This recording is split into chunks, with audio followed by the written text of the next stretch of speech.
So, everyone, I'm excited to welcome back John Dawson from Third of Never back on the show. They have a new album out, or are we going to say it's a soundtrack? It's called Damage the Pearl.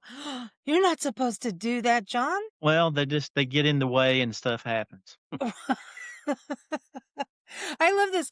You guys are so creative in what you do because you've got all these different endeavors musically. So, tell everybody where to go for this. And is it a soundtrack now? Because to me, it feels good to listen to. And it makes me nostalgic in different eras of music too. Well, it works just as an album, but it's also a sound there's a movie that is in there's one more scene to shoot, and then the movie will be finished. Um, the last thing I heard was that the movie should be screened somewhere by spring of 2026, but we didn't wanna sit around and wait to put the album out because we're already 25% through the next album, so we just wanted to keep the band moving. But, if you go to 343collective.com, there'll be all kinds of information up there, and we're about to add a Damage the Pearl movie page. Um, and there's by the time this airs, there will be 3 videos will have been released by the time this airs, and 2 of them have footage from the movie in it. Mm. And, Doug McMillan, who's our lead singer, he's kind of the lead actor in it. I'm in the movie with him. Brent Clark from Raleigh is the director, and he's really great, and we wrote it with Brent, and the idea was, this album, we started making it when COVID was still Oh, yeah. tearing the world down, and you have time to sit around and think more than you normally would, and I noticed that there were some themes in the songs that were loosely connected, and I just thought, "Man, this would make a great road movie, and we wouldn't have to build sets and get permits and all of that, and it could still look and sound like a movie," and Brent's done a great job. It looks fantastic. We think the music's really good, and the album It I was is. promoting when I was on your show last time, the Electric Forgiveness album, Mm-hmm. which was called Original Score, that's gonna be the score for the movie, and this Damage the Pearl by Third of Never, that's the soundtrack. So, it's kind of a three-headed monster that's coming out in sections. Well, I love it because it's just the ultimate of creativity, right? It Well, is. nobody if you put an album out now, nobody cares, so I was like, "Well, maybe if there's a movie attached to it, someone will pay attention." And, as soon as you had to start having video elements to music, that just made the music industry really screwy. And, I've got a face for radio, but here we are. So, I'm green in this episode and blue and yellow and whatever. So, well, we get to be what we want to be. that's right. We were talking about David Lynch before and Twin Peaks and Mark Frost, and you kind of got that, I that got the Twin look. Peaks font green going there. So, Well, I don't know. Are we going to have cherry pie? I mean, we are getting towards Thanksgiving right now. as long as it's season one and part of part two, if it's that season three, I'm gonna go the other way. Well, I want to meet the lady with the pet log. The log lady, Catherine Colson, bless her heart. Yes, we've got a version of that around here. I'll tell you about her when we're off camera. Uh-oh. What happened?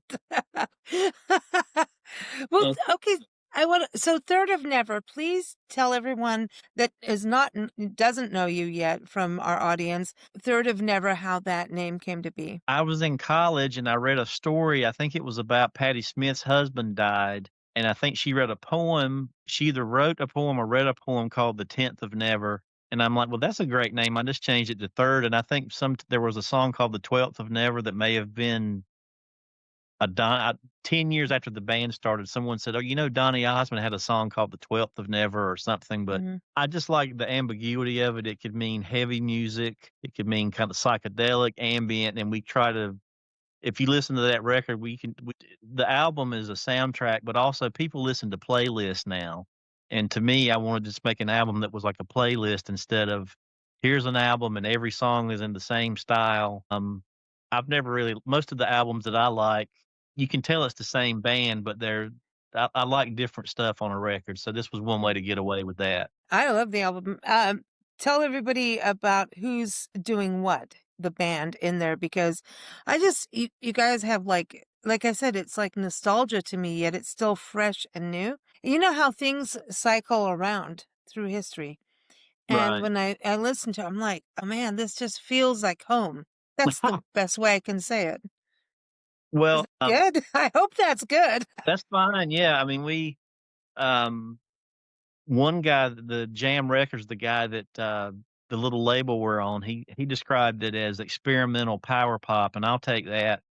I just, there's some It's a producers you walk blend.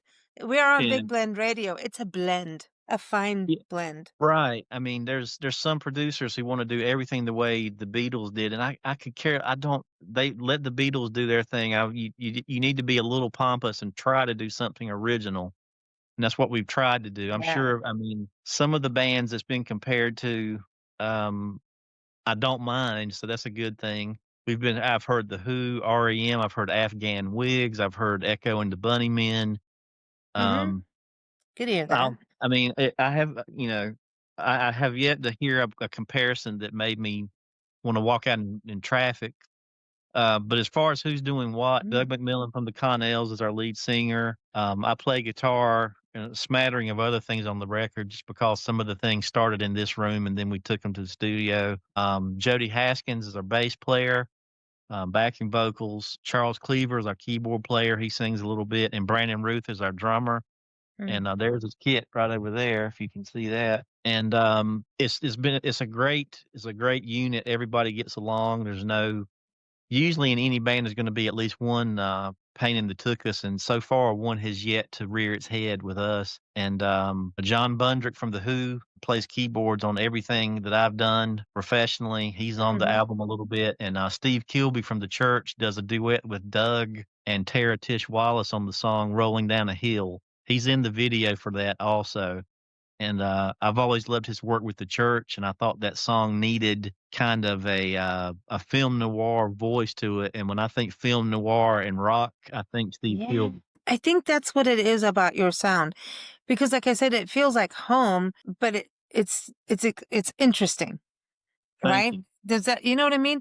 It's like, "Ooh, ooh, that's a different sound. Ooh, ooh." Like what you were saying, it doesn't you're not boxed into like here this is what you're going it's not a machine, it's a flow, but at the same time all these little exciting things. And I think people, and I know we've talked about this on past podcasts, but I think people kind of label North Carolina as southern rock, Appalachian picking and grinning music, and you come out going, mm-mm, we're a little different here.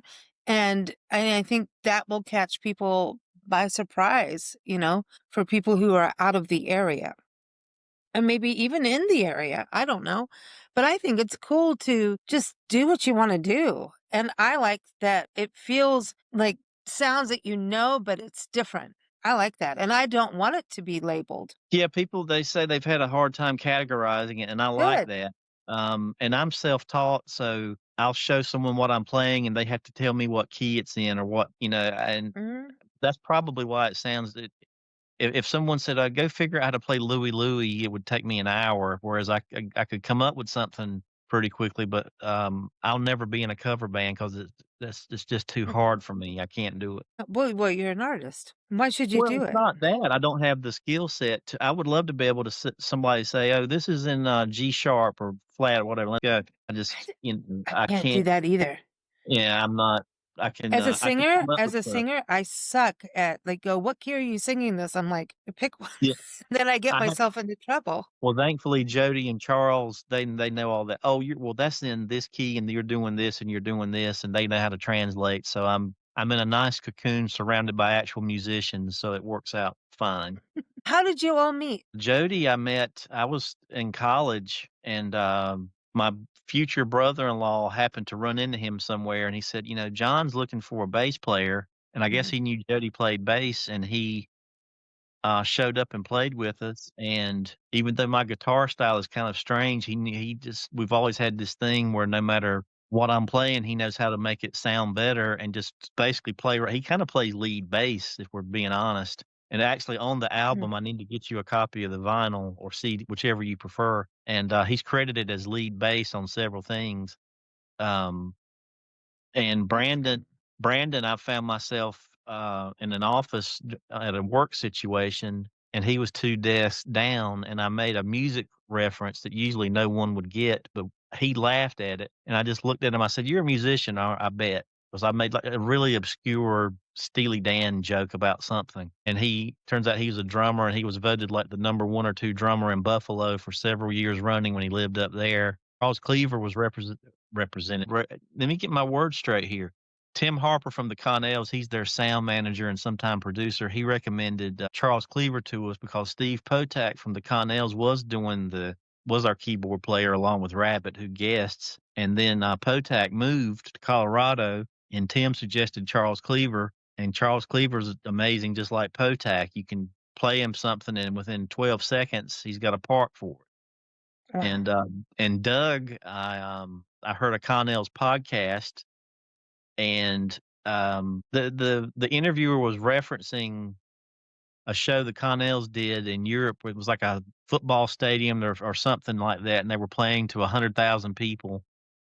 And he said that they opened for they played before Def Leppard on the same bill. And the guy interviewing him kind of smirked at the thought of Def Leppard. You know, it's not cool to talk about Def Leppard. But Doug kind of very Why? politely said, "Well, those guys write good hooks." And Doug is more concerned with the song than the image of the band or anything. And just hearing him say that, I'm like, well, this guy has no pretense or ego about him. I'm going to contact him. And I found their manager, and through their manager, Ed Morgan, I got to Doug, sent him some demos I had, and here we are. I love that. Now, why would anybody trash Def Leppard? I mean, I'm not gonna say they're my bag of, my cup of Sure. tea either, but he had a point, and he started rattling off these songs in specific parts, and this guy really well, obviously, the Connells have they've sold a few records and done a few really major things, so if anyone would know about songs, it would be Doug and not this snarky guy who was interviewing him, so That's what I'm saying. Like, mm. you really look at the history and their songs are anthemic to a lot of people. Kind Well, I of like mean, some people took them as almost like a lighter version of AC/DC in a way. Does that make yeah. sense? Like it's Well, kind at of one yeah, well, they've that Pyromania and Hysteria are 2 of they're probably in the top 30, 40 oh selling yeah. albums of all time, and our bass player, Jody, really loves their early stuff, like On Through the Night and High and Dry, so I understand anytime a band when REM got that crap too, when they became popular, people started, "Oh, well, the new stuff's not as good because" but if you don't think Automatic for the People is a good record, or your ears are broken, Yeah. so just You got no well, you're talking about REM, right? Not far. It's stayed over, right? Pretty much for you. You just down the road from you in North Carolina. right. Another a Georgia band that people wouldn't think would come out of Georgia, right? Well, And yeah. eclectic, just like you guys, and we're the blend, so we're eclectic as heck. It's like, why should we limit ourselves is our point. Yeah, Why should we limit our interests? I get I mean, sometimes interviewers will ask me about they'll say, "Are you influenced by country music?" And not really. I'm not against it, but I've always been more Sure. obsessed with, like, British music and Oh, it's that so kind of funny stuff. because I kinda was, like, going in a weird way, and I don't know how to explain it, but it kinda goes in well, I think it's generational for me with your Mm. music. It's a generational sound for, all of us in that era kinda thing, and it kinda goes into kind of yeah, I'm thinking, like I don't wanna say it because it's not n necessarily new wave either. I was thinking some of the bands back in the day of, new wave-ish, but you Go have a little you have levels of I think you're eclectic, and I think that's fantastic. I don't Thank you. like I'll it take when that. everything's pigeonholed, you know? I would rather be lumped in with,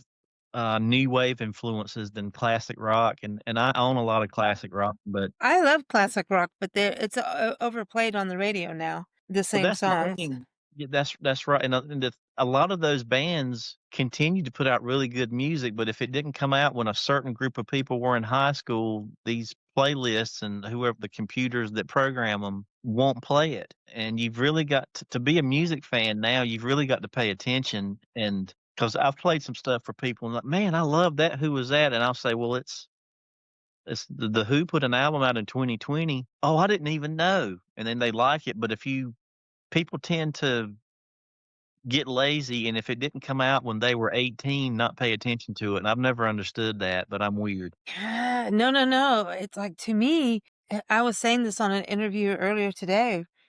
It's Christmas, good music, and I think you guys you're drawing all these different experiences, so you have an album come out, you're adding the video and the like a movie to it. It's an artwork. Thank you. It you know what I mean? And I hate it when people say art project, I wanna smack them. Um, and take that paintbrush and go, "No, no, no, we're not crafting here." Do you know what I mean? You're adding all these different layers of creativity, which I think is a beautiful thing because it's like, you know this industry, podcasting and writing and journalism. You can't just have, here's an interview, put it in one place. You got to use it in all these different ways to sweeten the pot of creativity. That's how I look at it. You It know, takes a with lot to get people's attention now, and if you the album is really a satellite from the film and this other stuff to grow from, and, Mhm. and there's even I did an ambient record in 2020 called Misophonia. There's even a chunk of that on one of the songs on this album, so everything just kinda feeds everything else. It's cool, man. So how is North Carolina doing? I mean, the last time I think we talked was after Hurricane Helene, and you were part of that benefit we did that online. We were just trying to make everyone feel good and feel Right. connected, and everyone that was affected by the hurricane, they weren't really necessarily able to hear all these Yeah. messages until they were able to. Then it was like, oh, this is special, because it's not over still. And the hurricane's gone, but people are still rebuilding. There are still people suffering through this. But I think from what I can tell, resilient. Yeah, that's a pretty resilient area. Yeah, I think I did that with John Guy Barwick. He's, a friend of mine who has a great album out, and, Yes. And it's he got the actually ocean on it. I got it right in front of me. yeah, he actually this studio you see out here, he pretty much built. Um, yeah, the North Carolina's doing okay. I mean, there's some weirdness always going on politically. No matter who's in office, I don't get into politics. I don't do it, but no matter who's there, there's always some kind of hoodoo going around, especially locally. Mm, But that's small town life for you. I've gotten to the age where I try to focus on everyone under my immediate umbrella, and if there's a chance for me to do something to help another human somewhere else, I jump at it. But I've never seen a political argument or rant change anybody's mind.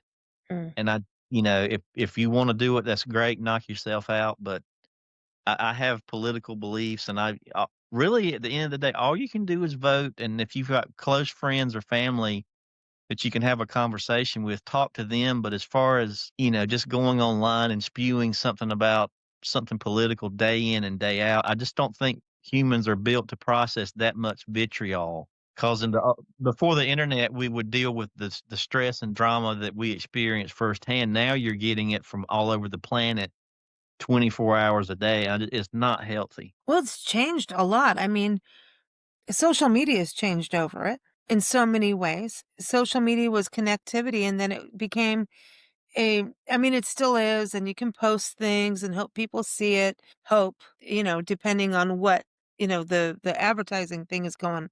But, Mm.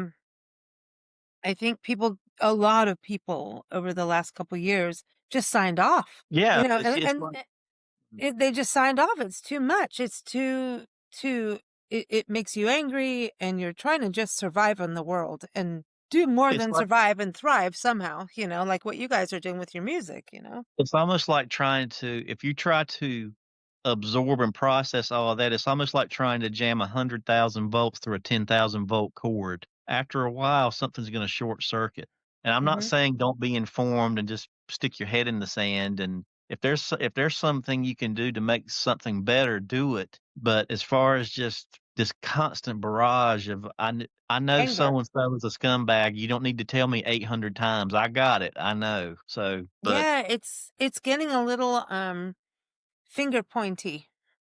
But I'm gonna say this, is either solace, yeah, gets you out of that kinda same rut that we are in, yeah. it gets you out of it. You have to interrupt the pattern of crap. You know Well, what I you've mean? got to. you It's like know? if you do physical labor, at some point you have to rest. You have to rest your You may muscles. rust. Yeah. You may rust, yeah, rust never I sleeps. feel young, you know? Right. But if you do physical labor, after a while, you're gonna get sore and you have to rest, and mentally, if your brain is a muscle, at some point, you've got to let it Mhm, rest. Whether it's, we were talking about the ins and outs of meditation before we started, just if you c to me, if you can put on an album or a film or something that'll take your mind off of what's driving you nuts for a little while. That's what I go to music for and to mm, enjoy it. Now, if you want to listen to music to get angrier about something you're already angry about, that's your business, that's your call, but mhm, that's not for me. mm. I love that, what you're saying. It's really true. I think sometimes we amplify, like, if you're angry, we'll pick a song just to even rage it out, but maybe you have to get it out of your system that way. Maybe Oh, it that's helps great. you, Yeah, you're gonna go, you know, or yeah, you're feeling calm and peaceful. Like, we travel full time and as we're driving through places, we like to pick music according to place yeah. because there's certain like, if you go through a forest, now you could do all kinds of things. Now you could get all David Lynchy if you want. Like the Twin Peaks soundtrack, like we were talking about Twin Peaks earlier, that's Le a Badalamenti is great for the woods, yeah. oh my gosh, Twin Peaks is like trippy, but you could also play Tchaikovsky and have the Dance of the Sugar Plum Fairy and all of that. You could change the entire mood of where you are by the music, even if you can't see it, just by the vibe. It's wild. One of my one of my favorite experiences with music when I was a teenager. Like I showed you on camera before we started, there's a bean field in front of my house. Well, just across the road from that field, when I was a teenager, it was my grandfather's bean field across that field there, and weeds were starting to come up, and he gave me a hoe, and he said, "Go hoe that bean field." And I had a cassette Walkman just to let everyone know how old I am. I'm But with you. I had a Howlin' Wolf cassette of his greatest hits on Chess. No And way. I put on my headphones and listened to Howlin' Wolf while I weeded that bean field, and it didn't start raining, but a little cloud came up and a breeze came, and it was like that before it's gonna rain feeling for like an hour or 2. So I was listening to Smokestack Lightning while I was weeding a bean field, and I had this I've never forgotten it. I can't really express what the big deal about that is, but I was like, "Man, I would do this for days if I could." So, if you can find a way to either find escapism through music or if there's a release, if there's something cathartic, anything that's positive is cathartic, release, whatever. But, I think Michael Stipe said music can be something to study and get deep into or something to listen to while you're washing the dishes. I'm fine with either.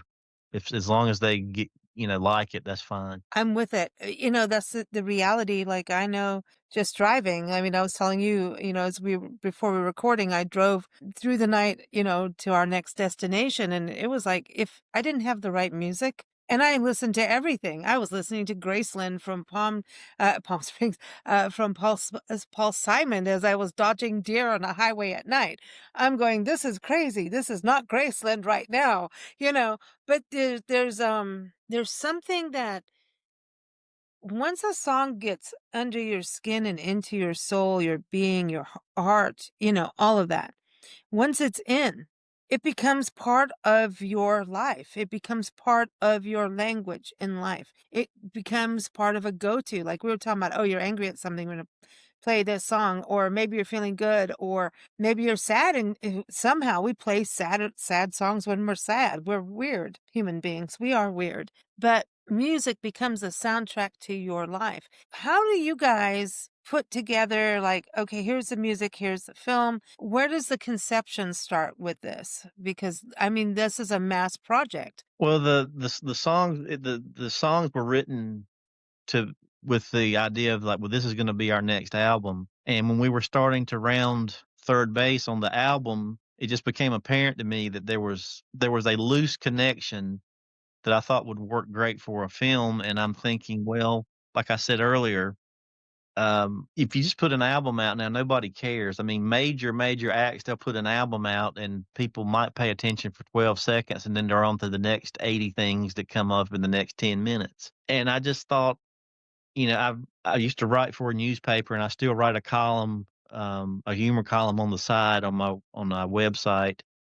And, I had always wanted to write something long form because usually what I was confined to with the column was, okay, you've got this many paragraphs, you need to have at least 4 or 5 jokes in it, and that's great. I've paid a couple of bills with that, but I've always wanted to do something longer, where we could get away with some darker humor, but it had a spine You going like your forward. darkness, don't you?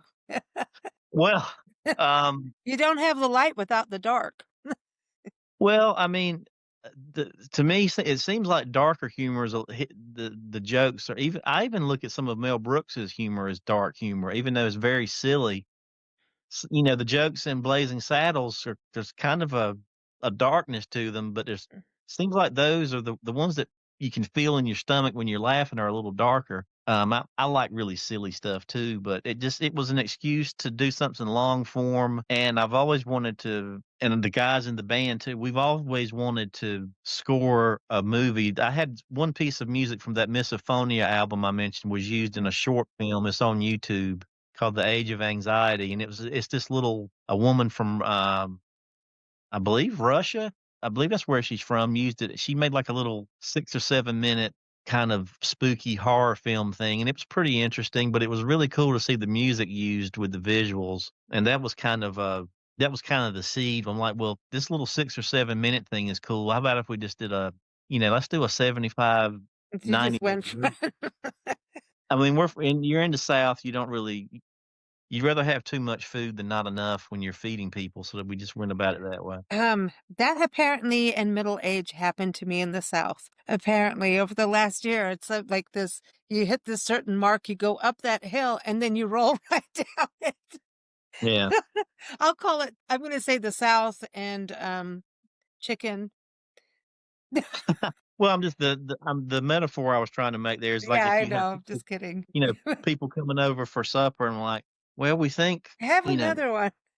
Yeah, well, no, it's like, well, you'd rather have too much food than not enough because if you have people sitting there with nothing to eat, you're gonna feel bad, so I'm like, because someone tried to talk me into, of a very smart person who may have been right, who knows? They said, "Why don't you do like a 45-minute short film?" And I was just thinking, that's cool, but I don't think anyone pays attention to those as much as they would a full-length movie. And we'll find that person may have been 100% right. We'll find out. But to be honest, I just wanted to do a legit movie that's probably we're gonna take it to some festivals and we're gonna try to do some things where we play live and then show the movie and then it'll probably end up on Tubi or something streaming like that, so it'll be nice to just have it You out there and know know someone somewhere is watching it. it's amazing what we have now at our fingertips for Yeah. art to go forward, yet we all know at the same time, like, musicians don't make that much money on Spotify and all those things.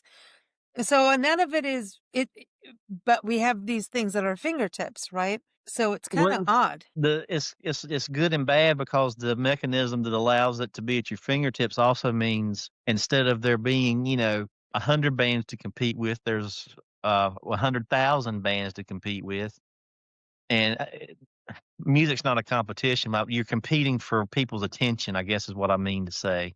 Because right now we're doing great on Mhm. Spotify, but, our first album when it came out, if we had the radio play that we're getting on Spotify, I'd be talking to you from my yacht right now. But, Then you'd have to play yacht rock. hey, that's a good hey, that money spins also, but, so when our first album came out, had a lot of college airplay, but BMI does not sample college radio the way they used to. Somewhere Mm. about 10, 12 years ago, they stopped sampling college radio all that much. So the albums we've put out subsequent to that first one have gotten more popular and more airplay every time, including this one, but it'll make less money because BMI and ASCAP don't sample as much, and people are listening more on Spotify and that kind of stuff. I think you have 100,000 streams will get you like $300, whereas if you're played on the radio, that's like a dollar or so per play.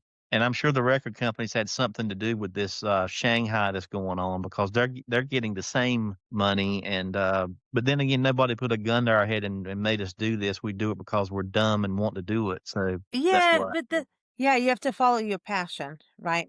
You know, it Well, it's it's it's it's aggravating when you're doing it, but if you're not doing it, it's you're miserable, so those are your choices. that's exactly it. And it is blood, sweat, and tears and any creative process. I don't know why we're all drawn to the creative process because it's hell, but it's beautiful. As much as it's hell, it's pure beauty When I and see someone tears. who when I see someone who's content to go to work, come home, watch a football game, and be totally happy, I'm actually envious of them. I don't understand that either. I'm so envious of that because they have a lot less aggravation and a lot Yeah. less, nail bite just but, every once in a while, we'll have something good happen that makes you, "Okay, well, I'm good for another 6 months now because this good thing happened or Yeah. this review was good or, the song did well in this market, so or gets picked for this show." So just when you think you're about to put the guitars in the closet, something great will happen. I'm like, "Nope, gotta keep them out a little bit longer." That's kind of what's I love this whole process, because it's dedication to craft and also doing exactly what you want to do and not being controlled by a label or you must do this. You all need to wear purple suits in this film. Like, no, we don't. We don't want to be, Gilbert Grape or no. When you're writing the music and there's a movie, there's this interesting thing of writing where you visualize, right? yeah. Listeners visualize and they create their own thing, just like when you were reading a book. So Well, that's kind of the an interesting thing with what you're doing is how it's going to relate to everybody and does already relate to everybody in that co-creative space. well, we tried to when Doug and I are working on the lyrics, we tried to I like to make it get away with it being as surreal as possible and still sort of make sense on some level. I would never wanna and I love AC/DC, but I would never their lyrics are pretty to the point, and there's not a whole lot of shade, it's not hard to figure out what they're talking about. With these songs, like the song "Grab the Ground," that was the first single we floated out a few months before the Okay. album came Yeah. out. That was about a real life incident. When I was a teenager, I was somewhere playing music, and one of the guys that was in the little group disappeared, and so we were gonna go look for him. We thought he had walked down the dirt into the woods or something. So we get into my car to go look for him, and I crank the car, and someone runs up to the car and starts screaming, "Don't turn the car off! Turn the car off! Don't move!" And we get out of the car and find that the guy had laid down on the ground under the car and put his head under the tire, and if I had put it in reverse to go look for him, it would have killed him. Oh my gosh. And I had nightmares about that for probably 20 years, and that song is about that because I grabbed the ground when I figured out he was okay and realized and he was laughing, he thought it was funny. I had to be restrained from killing a man, a boy, Yeah, teenager. you had to be twice. Yeah, Twice. right. So, Crazy. but if you were just listening to that song, you would think something heavy went down, but you wouldn't know Yeah. what. So if we had written I guess there would have been a way to specifically write so people would have known exactly what happened, but I think if usually what they make up in their head's better than what you were thinking anyway. So, Yeah, or maybe that's what they need to do. yeah, I mean, I would if you hear something and it conjures something in your head and you've sound pompous, but you've made some kind of connection, and that Mm. would to me, that would make me wanna hear the song more than once. There Um was this piece of art. We went to an art walk once, just outside Vegas. I think it was, I don't know, maybe it was the old down, not the strip. We went to this art walk with an artist and my mom, Nancy, co-publisher, co-host and everything. There was this piece of art that just, she couldn't stop talking about. And it wasn't anything you would really want to hang up, maybe in your office, maybe not. Like it was very violent and it was about the corporate pig and there was a there was, I remember, a big apple and a pig and it was about corporations and corporate America. And while she liked the sentiment, it was also very violent mhm. because it is actually what's going on, kind of, There's a you song know. for the next album, the song is called right now, the song is called "Tumble," and it's about middle class workers being screwed over. Now, Mm. when you listen to it, if you didn't hear what I just said, you might pick up on what it is or not, but it's totally about what you just mentioned. And I'm not anti-capitalism. I am against people staying. Greed Rape, is a bad pillage, and thing. plunder. Yeah, yeah. You can Yeah, well, take that's anything that's too far. that's what I was gonna say with that painting, and we have an art show with this artist, Victoria Chick. She's an art historian. I remember that happening. We still talk about this to this day, and this was probably 15 years ago. Victoria was like, "When a painting makes you react that much, whether it's positive or negative. The Mhm. artist did its job, his or her job, because it Yeah. made you feel something. And in this day and age, with so much pollution in the world, sound pollution, environmental pollution, political pollution, all this crap we have going on in our society, the fact that you feel something reminds you to feel. I mean, even Yes. part of addiction is part of that.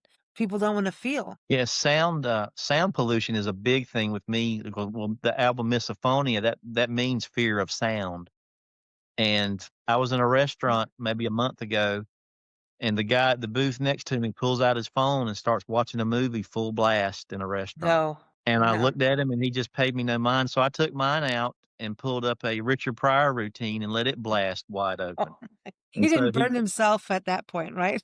no, Burn his no. house down. No. And, so the guy looked at me and I just looked at him. So he turned his phone off, then I turned mine off. The only thing some people understand, you have to be as stupid as they are. But but to your Yeah. point, yeah, if Richard art Pryor makes or you George feel. Carlin would have been good too. That mo Oh, man. Yeah, George, I miss George. I didn't agree with every single point he made, but I you didn't really have admired his to. I Yeah. I admired his thought process. I mean, if you put George well, Pryor and George were pretty right on it, you know? But that's it. That's what musicians and artists and creative spirits put they wear their heart on the sleeve. And even if you do not like it, right? Like that sentiment of that painting annoyed Nancy because she was annoyed about the situation, not the painting, you know, and it just made her like, okay, well, I'm going to rethink this, you know. That is good art that makes you think and it sits with you. When you watch a movie and it sits with you for the next day, that evening when you go to bed, that's a good movie that's making you maybe rethink things. Because once we go, "Oh, this is how I feel, and that's that." We get this "that's that" mentality in this world, especially here in this country. It's like, "Oh, that's that." And that's part of our problem, but the arts shake us up a little bit, and that is the most important thing we have in this world is the arts that shake us up in our little beliefs to maybe go, "Hey, there's something else we didn't think about." Well, sort of to your point there, I just finished watching the Martin Scorsese documentary. I think it's on Apple TV. It's like a Mhm. 6 or 8 hour thing, and Oh, yeah. Well, yeah. what he went through to get those movies made, and when he tells you the reasons why he made them, I may have read it somewhere, but I forgot. He almost went into the clergy. And, when he put out The Last Temptation of Christ, people were protesting it before they had even seen it. And he it was not meant to offend anybody. It came from, I mean, he almost became a priest, and he said, "I never left the church, and I had been wanting to make this film for years." But every film he made, it was not there were a couple of things he did to have a career. I mean, that's I don't everyone's gotta eat and everyone has a mortgage. It's like when you see a band's song used in a commercial or something, and people say, "Oh, they sold out," and I'm like, "Do you not think these guys have mortgages and have kids to put through college too?" If someone wanted to use one of Third of Never songs to sell biscuits in Paraguay, I would break my neck getting it to them right now. I made the song I wanted to. Now, hopefully, that art will make some money so you can go back and make some more. I'm probably Money's strayed a way off tool. of your point, but yeah. No, no, but that's the whole thing. It's where the creative it you make something and what happens after its life, like art is almost temporary from the time it's made and then it goes out. There's this change that happens. It's like when kids go off to school, to college. They go to school, then they go to, like high school and all that stuff. But then college, you just go, okay, I've done my thing. Now what happens? It's kind of the same thing in a way. Well, the best thing that ever happened to Nick Drake's music is that car commercial. There were thousands, if not millions, of people who never heard of Nick Drake, and then they used it in that. And he's like intense, man. I was listening to him on our deer drive. I was listening to him. No way. Yeah, and I'm like, and people say, "Well, it's a travesty it was used in that commercial." I think it was a blessing it was used in that commercial, because for one thing, his heirs get some money, and on top of that, people finally that's how he was discovered by most people. There's So, so I I mean, mean, the Rolling Stones have been in commercials. Oh my yeah, gosh, there's just so many, you know. I mean, I'm a big Who fan, and those songs were used in CSI and everything. The cool thing is Graceland. that there's a whole new generation of people they thought those songs were current, they didn't realize they were old. See, that's the thing too. Like, Yeah. it's a cycle of history. It's pop culture. Yeah, I mean, if you don't I just don't like the word pop. I like Neil Young as much as anybody else, but he's a bit of a whiner in that, I ain't singing for Pepsi, I ain't singing for Coke. Well, when his songs are played on the radio, they're played between commercials for Pepsi and Coke, and he's receiving money for every time it's played. His songs are used to sell trucks and biscuits just like everybody else's. But people get a little too precious about that stuff. I'm all for it personally. You have to let your baby fly. You do. Well, if you want a song to be heard now, radio, unless you look good in a belly shirt and have Sony Music spending $2 or $3 million to promote you, your only shot at being heard is if you get it in a commercial or a film or something. Mm, And I don't think anyone should feel bad about that. no. Well, it's each to their own, right? In their I mean, creative process. if you don't want to eat, if you're happy to sit home and eat cat food and not let your song be used, then more power to you. I'm not that guy. I'm not eating cat food. I'm allergic to fish. There you go. Oh man, John, it's good to have you back on the show. And Thank you for so having me. cool to just see this expansion of what you're doing in all these different creative processes, the music, the album, and then here it is tied in with film. I think it's brilliant. I love it. Keep Well, that I creativity appreciate it. flowing. Yeah. I think you guys were the first podcast to help publicize anything we were doing, so I appreciate that. Oh, well, we're always here. We're always here. And we'll be in North Carolina soon. Hope one day we'll all meet in person. We have to go to the beach or the Yeah, we'll bean do it. farm. And I want to mention John Guy Bark again. Yeah, he was on the episode. Yeah, I love his music. He won a songwriting contest. He's going to be going to Abbey Road in a few months to record the song over there. No So way. I'll try to get him back on around that Yeah. time. That will be cool. That will be Yeah. cool. Well, we love what you guys are doing. Give everyone your website. My notes are not in front of me anymore. They can go to thirdofnever.com, or That's right. if they want to see the umbrella site for all the crap we're doing, they can go to 343collective.com. That's the number 343collective.com. All right. Well, thanks so much, John. You take care, and we'll see you when we get up there in the wonderful Tar Heel State. Thank you for having us.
come true.